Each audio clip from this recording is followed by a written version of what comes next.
सुप्रभात। Saraswati study channel आपका हार्दिक अभिनंदन व स्वागत करता है। आज हम संस्कृत के प्रसिद्ध नाटककार भवभूति के साहित्य परिचय के बारे में जानेंगे। संस्कृत के नाटककारों में भवभूति को कालिदास जैसा ही गौरव प्राप्त है। भवभूति पदमपुर के निवासी थे तथा उदुम्बर कुल के ब्राह्मण थे। इनके पितामह यानी कि दादाजी का नाम भट्ट गोपाल था, जो कि स्वयं एक महाकवि थे। इनके पिता का नाम नीलकंठ तथा माता का नाम जतुकर्णी था। भवभूति का दूसरा नाम श्रीकंठ था। भवभूति भगवान शिव के उपासक थे। इनके गुरु का नाम ज्ञान निधि था। भवभूति का स्थित काल कतिपय यानी कि कुछ पुष्ट यानी कि ठोस परमाणु के आधार पर 700 ईस्वी के आसपास माना जाता है। इनकी प्रसिद्ध 3 रचनाएं उपलब्ध होती हैं, जो कि मालती माधवम, महावीर चरितम तथा उत्तर राम चरितम के नाम से प्रसिद्ध हैं। मालती माधवम ये 10 अंकों का नाटक है।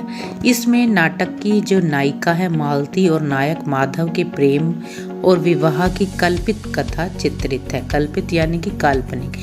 ये एक श्रृंगार प्रधान रचना है।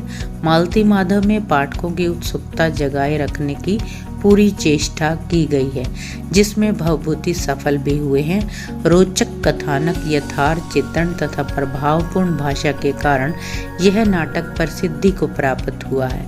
5वें अंक में शमशान का वर्णन और 9वें अंक में वन का वर्णन दर्शनीय है। पत्नी के आदर्श संबंध का वर्णन भी अद्वितीय है। काव्य की दृष्टि से मालती माधव एक उत्कृष्ट कही जा सकती है। उसके बाद आता है महावीर चरितम। ये 7 अंकों का नाटक है। इसमें राम के विवाह से लेकर राम के राज्याभिषेक की कथा को नाटकीय रूप दिया गया है। कवि ने रामायण की कथा को रोचक रूप में प्रस्तुत करने का प्रयास किया है और उसे अधिकाधिक नाटकीय बनाने के लिए कथा में स्वेच्छा से परिवर्तन भी किया गया है। नाटकीय तत्वों के अभाव तथा लंबे संवादों के कारण यह नाटक सामाजिकों की ओर आकृष्ट नहीं कर सका। महावीर चरितम में मुख्य रूप से वीर रस का परिपाक हुआ है। थर्ड है उत्तर राम चरितम। उत्तर राम चरितम भवभूति की अंतिम और सर्वश्रेष्ठ नाटक है। ये जो कृति है भवभूति के जीवन के प्रौढ़ अनुभवों की देन है। कवि के अन्य दोनों नाटकों की अपेक्षा उत्तर रामचरित की जो कथा वस्तु है तथा नाटकीय कौशल वो ज्यादा प्रौढ़ है। भवभूति की अत्यधिक भावुकता ने इसे उत्तर रामचरित को नाटक के स्थान पर गीति नाट्य बना दिया है।